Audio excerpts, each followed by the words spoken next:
흑뱅주의를 맞이했습니다. 모레는 일제 35년에 식민지에서 벗어난 광복 78주년이 되는 국경일입니다.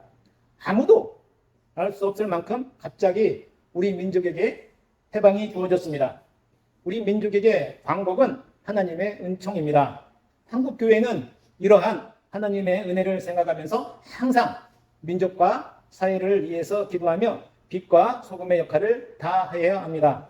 고대 그리스 시대 노예였다가 자유인으로 기독교 사상에 큰 영향을 끼친 철학자 에픽테투스는 자기 자신의 주인이 되지 못한다면 어느 누구도 진정한 자유인이라고 할 수 없다고 했습니다. 노예였었기 때문에 자유의 소중함을 알고 이러한 명언을 남겼습니다. 진정한 자유는 주인에게서의 해방 아니라 자기 자신의 주인이 되어야 가능합니다. 우리는 자유인이죠. 예수님께서 우리를 자유롭게 하셨고 다시는 종의 멍에를 매지 말라고 했습니다. 사랑하는 여러분, 여러분이 죄에 얽매여 있다가 죄의 사슬에서 벗어났는데도 자유의식이 없다면 죄의 종노릇을 하면서 사탄의 똘마니로 살게 될 것입니다. 우리나라가 해방 78주년을 맞이했지만 아직도 청산하고 극복해야 할 문제가 많습니다. 거창한 주장은 하지 않겠습니다. 정말 나라를 사랑하고 국민으로서 의무와 책임을 다해야 합니다. 특별히 군인 신분으로서 여러분은 복무에 최선을 다해야 합니다. 또한 신앙인으로서 죄의 올무에 걸려들어 자유를 박탈당하지 않도록 성령의 도움을 간구하며 참자유를 누리며 하나님이 주신 축복을 누리시기 바랍니다. 일제강점 35년은 우리나라에 지대한 영향을 끼쳤습니다. 역사는 잊어서는 안 되죠.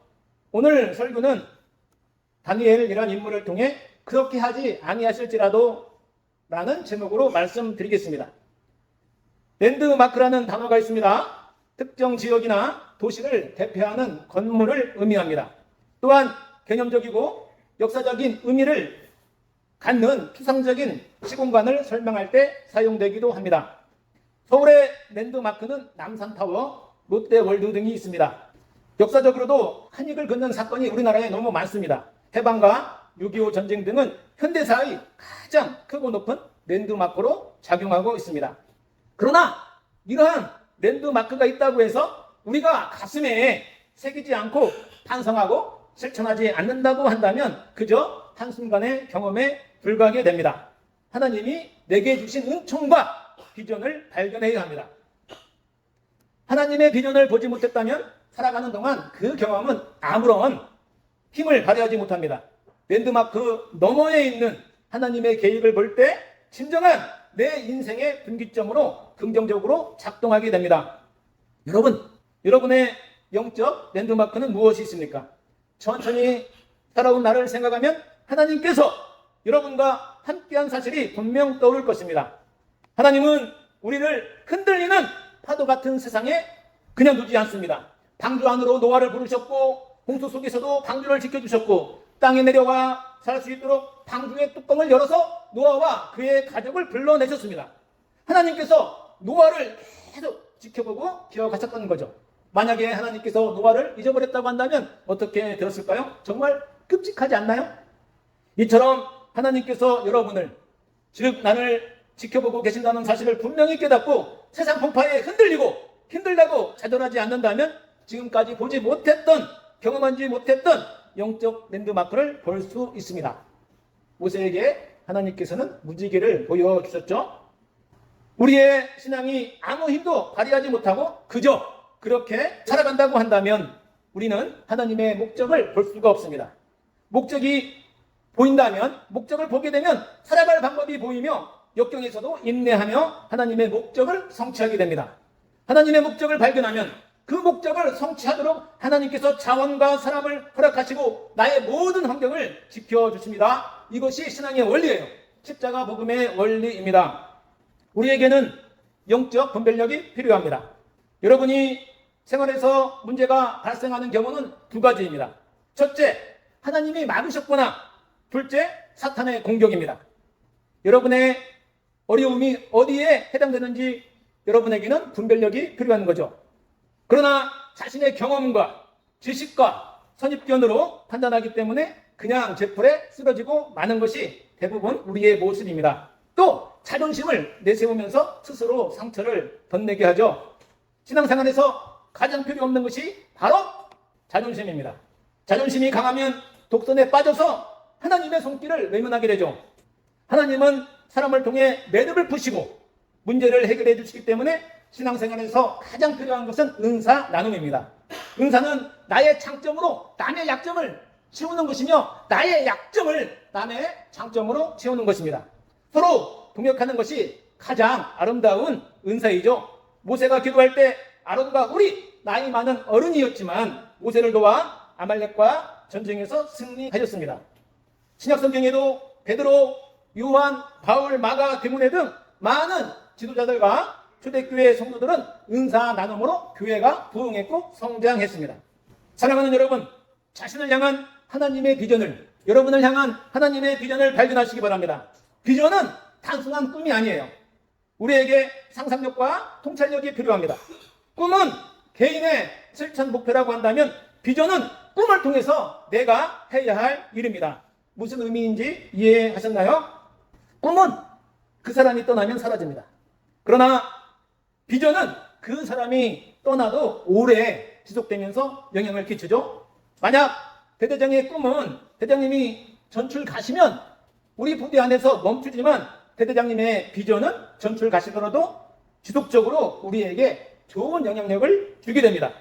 대대장님뿐만 아니라 간부 및 용사의 비전도 마찬가지예요. 그래서 여러분 개개인이 소중한 것입니다.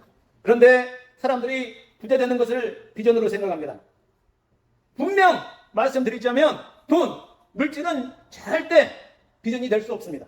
하나님께서 필요를 채우시기 때문에 돈을 쫓는 것이 아니라 하나님을 쫓아야 합니다. 하나님을 추구해야 됩니다. 하나님은 그 목적을 위해 하나님의 방법으로 모든 것을 채워주십니다. 온전한 비전은 하나님과의 관계에서 세워진 비전은 여러분의 인간관계에 모든 생활에 영향을 미치게 됩니다.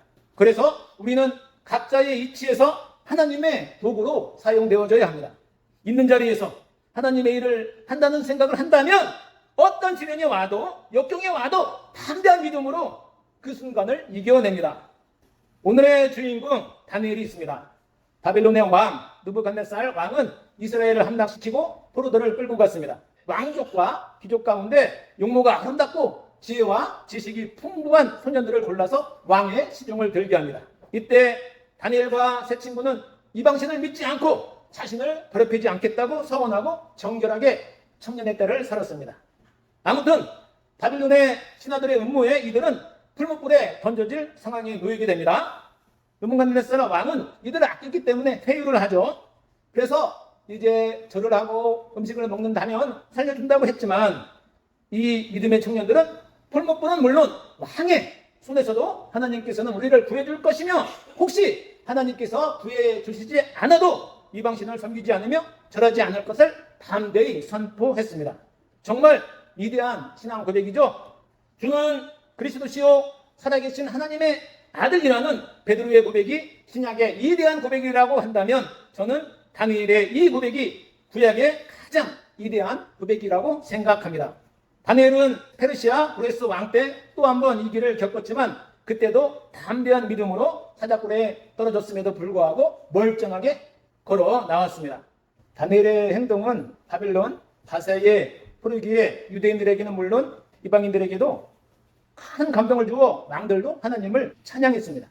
그래서 왕은 이스라엘 사람들을 고국으로 돌려 보내기도 했습니다.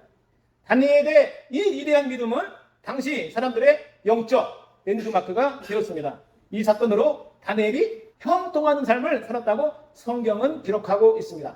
그는 신실하게 평생을 주님과 동행하는 삶을 살았습니다. 하나님의 사람은 교회 안과 밖에서 드러나야 합니다. 신앙인의 행실은 사회에 좋은 영향력을 끼쳐야 합니다.